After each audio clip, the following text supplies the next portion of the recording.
বিশ্বনবী বলবেন, আল্লাহ ওই স্পেশাল দোয়াটা দুনিয়াতে করি নাই, আজকে আমি তোমার দরবারে দাঁড়িয়ে কিয়ামতের দিন ওই দোয়াটা করছি। আল্লাহ, আমার যে উম্মতের হৃদয়ে যাররা পরিমাণ ঈমান আছে, আমার একটা উম্মতকেও তুই জাহান্নামে ঢুকাতে পারবা না। এই পুরো দুনিয়াটাই অভিনয়ের মঞ্চ, আর আমরা সবাই নিজ নিজ জায়গায় অন্যের সাথে অভিনয় করছি। কোনো কোনো ক্ষেত্রে আমরা নিজেরা নিজেদের সাথে অভিনয় করছি। মেহমান আপনার রিজিকে ভাগ বসাতে আসে না, সে তো তার রিজিক নিয়ে আসে, সে আরো এসে আপনার রিজিকে বরকত ঢুকিয়ে দিয়ে যায়। চিল্লা এখন ঠিক কিনা? কারণ আমরা বরকতে বিশ্বাসী। বরকত বিশ্বাস করেন?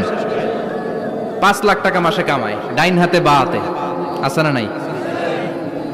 হালাল হারাম ইচ্ছা মতো কামায়, মাস শেষে কিচ্ছু থাকে না, এরকম ডাকাইত আছে না নাই? হসপিটালের একটা বিল পরিশোধ করতে 3 লাখ চলে যায়, ঋণের বোঝায় জর্জরিত, রাতে ঘুম নাই, তার মানে বরকত নাই। আরেকজনের বেতন 20,000, কয় হাজার? বাড়ি ভাড়া 6,000, বাজার খরচ 6,000, ছেলে মেয়ের স্কুলের বেতন 6,000, বেড়ায় দান করে আরো 1,000, আরো থাকে। সুবহানাল্লাহ পড়েন।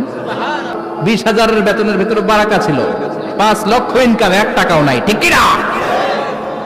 মনে রাখবেন, সম্পর্কে রাগ হতে পারে, অভিমান হতে পারে, বাট ছেড়ে যাওয়ার নাম ভালোবাসা নয়, হাতটা আগলে ধরার নাম হচ্ছে ভালোবাসা। ঠিক কিনা রে ভাই?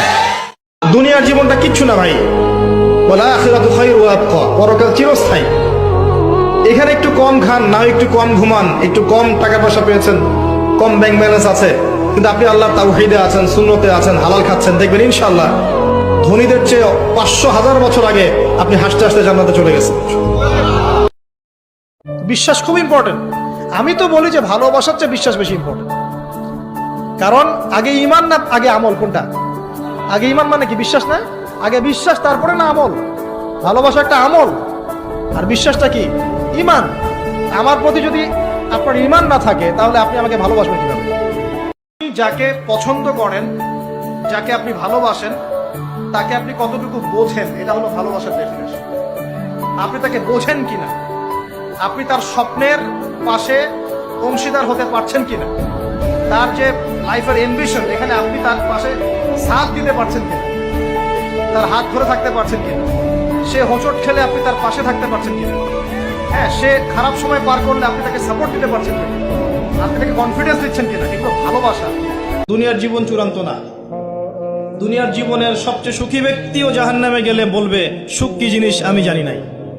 আর দুনিয়ার সবচেয়ে কষ্টে থাকা ব্যক্তি জান্নাতে গেলে বলবে, দুঃখ কি জিনিস আমি জানি না। কোন নবীর ফলোয়ার আপনি? কার ফলোয়ার? সালমান খানের ফলোয়ার হয়ে কি খুশি? অমুকের সাথে সেলফি তুলে কিভাবে ফেসবুকে মারতেছে দুমায়া লাইক, আছে না নাই? একটা লাইক পাওয়ার জন্য কত সেলফি, এমনে ওমনে। কার ফলোয়ার তুমি? জেনে নাও তোমার হিরোকে। Know your hero, know your prophet. তোমার নবীকে আজকে চিনে যাও। তুমি কার ফলোয়ার? তুমি কার ফ্যান? কে তোমার সেলিব্রিটি? আল্লাহকে পেতে হলে নামাজের কোনো বিকল্প নাই। যে ব্যক্তি নামাজ পড়ে না, আল্লাহর সাথে তার কোনো সম্পর্ক নেই। আপনি যে কোনো কিছু চাচ্ছেন, সেজদায় পড়ে আল্লাহর সামনে আত্মসমর্পণ করেই চাইতে হবে। আল্লাহ পাক কি বলেছেন? সেজদা করো, নিকটবর্তী হও। ব্যাখ্যা অনেক করা যায়। নামাজ না পড়লে কিন্তু মানুষ কুফরিতে লিপ্ত হয়। যে ব্যক্তি মান তারাকা সালাতান মুতাআম্মিদান ফাকাদ কাফারা, যে ব্যক্তি সালাতকে অস্বীকার করে, ফরজ নামাজকে অস্বীকার করে, সে ব্যক্তি কিন্তু কুফরিতে চলে যায়। সাইয়্যিদুল ইস্তিগফার, আমার সাথে বলবেন, আল্লাহুম্মা আনতা রাব্বি লা ইলাহা ইল্লা আনতা খালাকতানি আনা আবদুক ওয়া আনা আলা আহদিক ওয়া ওয়া'দিকা মাসতাতা'ত আউযু বিকা মিন শাররি মা সানা'ত আবুউ লাক বিনি'মাতিকা আলাই ওয়া আবুউ বিযানবি ফাগফির লি فإنه لا يغفر الذنوب إلا أنت। এই যে দোয়াটা আপনি করলেন, নবী সাল্লাল্লাহু আলাইহি ওয়াসাল্লাম বলেছেন যে এই দোয়া পড়ার পরে যদি কেউ সকালে পড়ে রাতের আগে মারা যায়, জান্নাতে চলে যাবে। রাতে পড়ে সকালের আগে ইন্তেকাল করলে জান্নাতে চলে যাবে। এটা যদি না পড়েন, অ্যাট লিস্ট এতটুকু, আস্তাগফিরুল্লাহ আল্লাযী লা ইলাহা ইল্লা হুয়াল হাইয়ুল কাইয়্যুম ওয়া আতুবু ইলাইহি, এইটুকু।